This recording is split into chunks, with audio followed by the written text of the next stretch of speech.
It had been one of those quiet afternoons in late autumn, the kind when the sky feels too big and the wind carries the smell of leaves and coffee. I'd stopped by Maple and Main, my favorite little cafe in town. The place always reminded me of simpler days. Soft jazz playing in the background, old books stacked on a shelf no one read from anymore, and a kind waitress named Julie who knew my order by heart. That day, I remember being lost in thought, thinking about my late husband, Robert. It had been 7 years since he passed, but every fall brought his memory back. The coffee shop had been our place. We'd sit by the window, sharing stories about neighbors and laughing about nothing at all. When I stepped out that afternoon, I remember holding my cup in one hand and my phone in the other. The wind was chilly, and a group of teenagers brushed past me on the sidewalk. I smiled at one of them, adjusted my scarf, and walked toward my car parked down the street. It wasn't until an hour later, when I reached home, that I realized my purse was gone. I froze near the kitchen counter.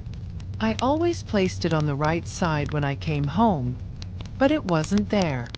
My heart started racing as I searched the living room, the porch, even the car. Nothing. Inside that purse was my wallet, a few credit cards, a small amount of cash, and one photo that meant more than all the rest. A faded picture of Robert smiling under the oak tree where he proposed to me 32 years ago. The panic hit me all at once. It wasn't about the money. It was about losing that piece of my life that no one could replace. I called the cafe. Julie answered. Bless her heart. She checked around the tables and near the counter. Nothing. Maybe someone turned it in, Mrs. Parker, she said hopefully. I thanked her, but my voice cracked when I hung up. That night, I couldn't sleep. I sat by the window with the same soft lamp Robert used to read by, staring out at the empty street. The purse wasn't just an object. It was a thread connecting me to the man I loved, to the years I'd lived with him. Losing it felt like losing him all over again. I whispered a prayer before bed. If someone finds it, may they be honest enough to return it. Please, Lord, just send me a sign that goodness still exists. The next morning, I woke to the sound of my doorbell. It rang once, softly, like someone unsure whether to disturb me. When I opened the door, a boy stood there. He couldn't have been more than 12. His clothes were worn, a little too big for him, and his sneakers had holes near the toes. In his small hands, he held a brown leather purse, mine. Ma'am, he said, his voice quiet but steady, I think this belongs to you. For a moment, I couldn't speak. I recognized it instantly. The scuffed edge, the old clasp, even the tiny scratch near the handle. My heart leaped. Where did you find this? I asked. By the bench near Maple and Main, he said. I saw a car drive off, and it must have fallen when you were getting in. I took it from him, my hands trembling. Everything inside was still there. The wallet, the cards, even Robert's picture. I felt tears sting my eyes. Thank you, I whispered. You have no idea what this means to me. He smiled, but it wasn't a carefree smile like most kids have. There was something tired in his eyes, something older than his age. I asked him his name. Eli, he said simply. Do you live nearby, Eli? He nodded. Down by River Street. With my mom. There was something in his tone, a quiet hesitation, like he didn't want to say too much. Before I could ask more, he took a small step back.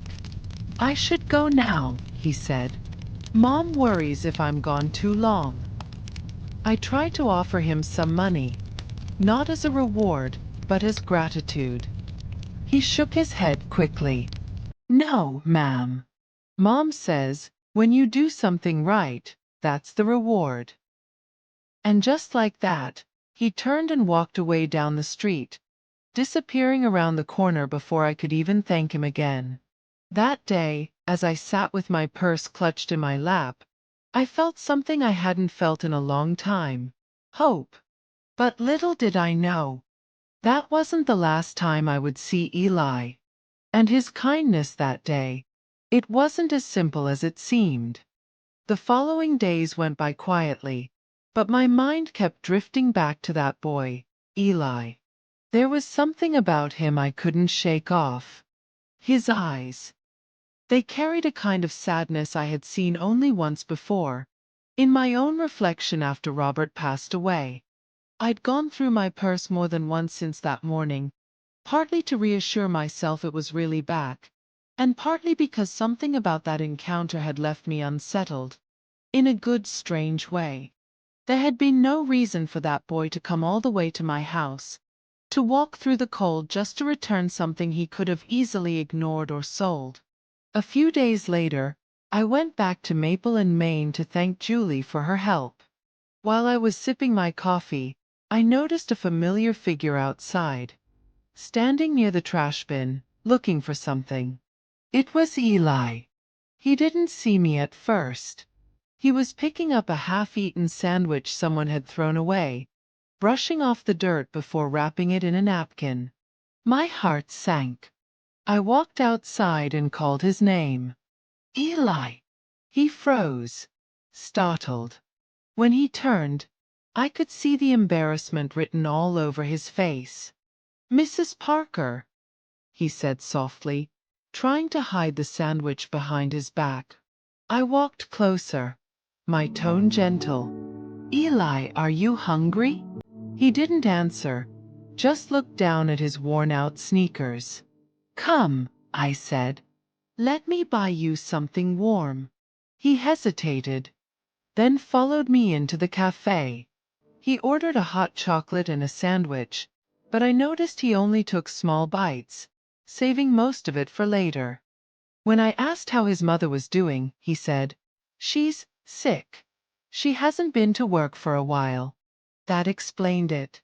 I could see the way his little hands trembled when he held the cup, not from fear, but from exhaustion. He told me they lived in an old house near the river, the part of town people rarely visited anymore. His father had left years ago, and his mother used to work at the laundry shop until her health got worse.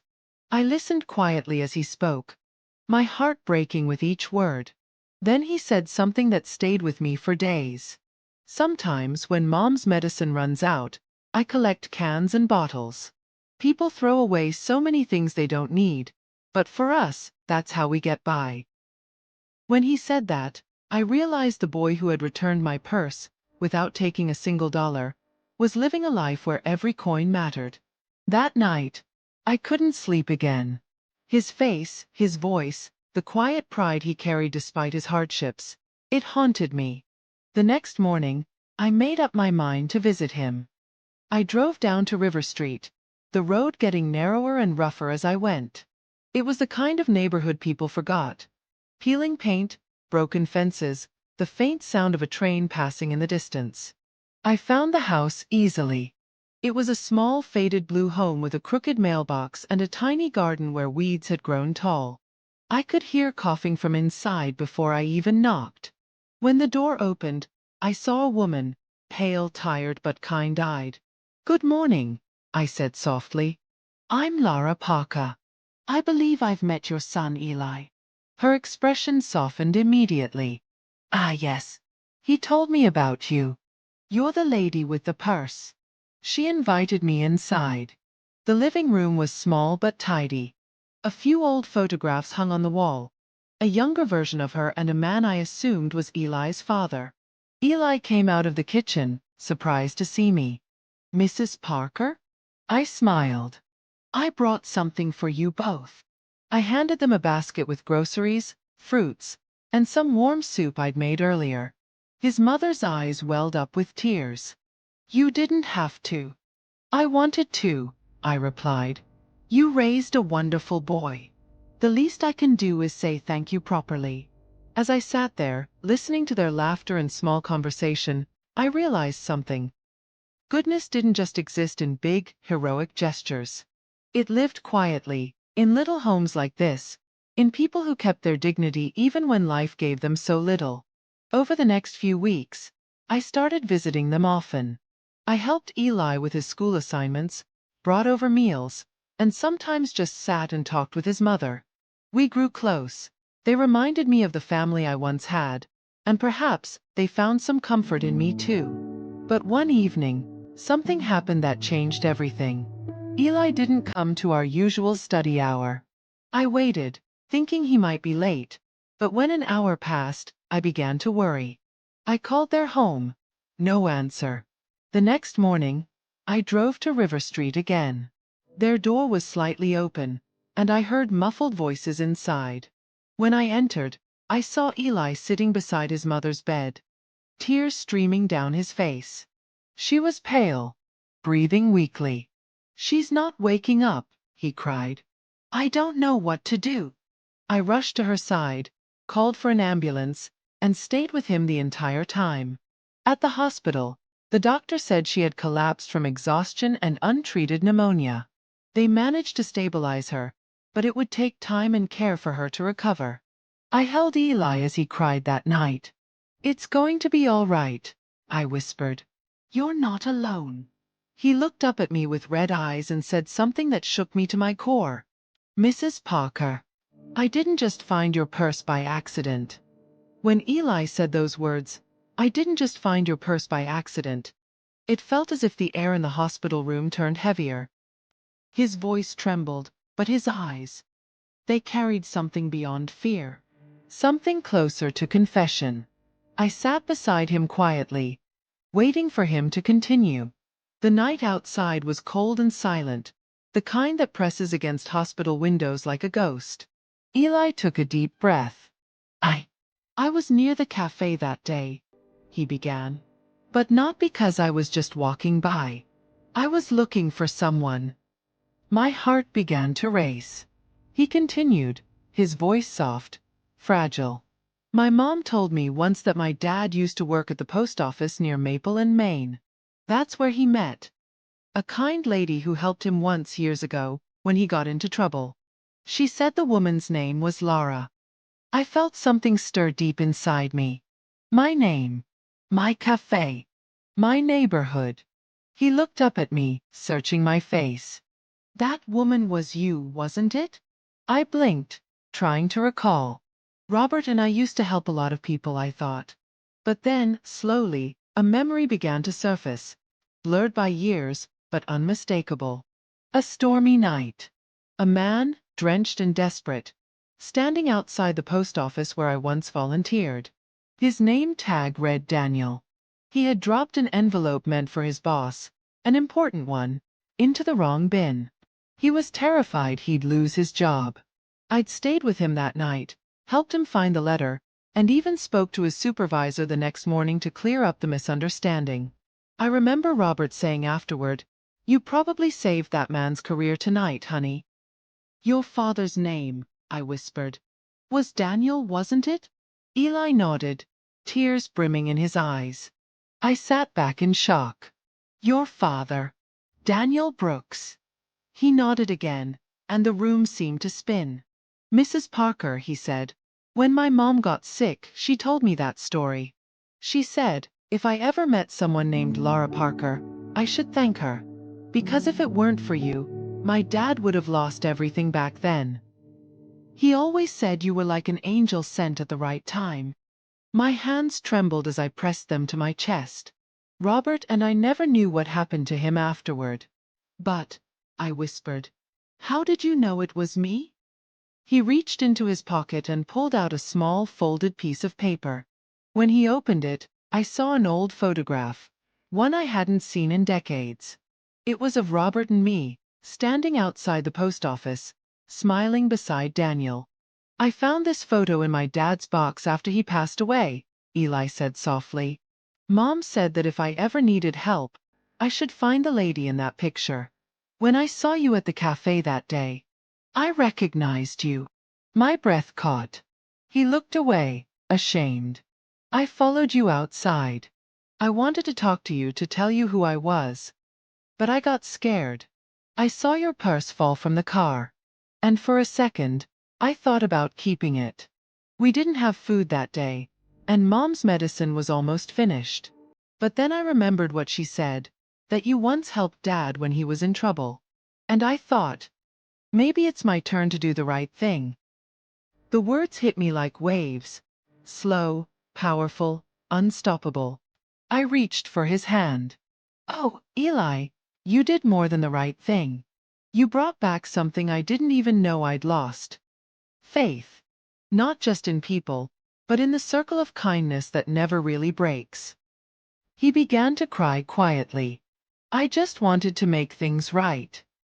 I pulled him into a hug, and for a moment, it felt like holding the child I never had. Warm, trembling, human. Later that week, his mother slowly recovered. The doctor said she'd need rest and a few months of medication, but she'd be okay. I promised Eli I'd help them, not out of pity, but out of gratitude. In the following months, our lives became intertwined. I'd drive Eli to school, help his mother with errands, and every Sunday, we'd share dinner together. One evening, while washing dishes, his mother told me, "Eli says you're his miracle." I smiled. He's mine too. The years passed quietly after that. Eli grew into a bright young man, kind, hardworking, and full of purpose. He went on to study social work, determined to help families like his own. And every year, on the anniversary of the day he returned my purse, we meet at Maple and Main Cafe. We sit by the window where I once spilled my coffee, and we talk about life, about second chances, and about the strange, beautiful ways people are brought together. Sometimes he asks me, "Do you think it was fate that made me find your purse?" I always smile and say, "Maybe." Or maybe kindness has its own way of finding the people who once gave it away. He laughs, but I can tell he believes it too. Because I've learned something in all these years. What you give to the world doesn't disappear. It circles back, sometimes through strangers, sometimes through a little boy holding a lost purse on a cold morning. And when it does, it reminds you that no act of kindness is ever wasted. Moral: in life, the good you do never vanishes. It travels, through people, through time, and one day, it returns to you in ways you never expect.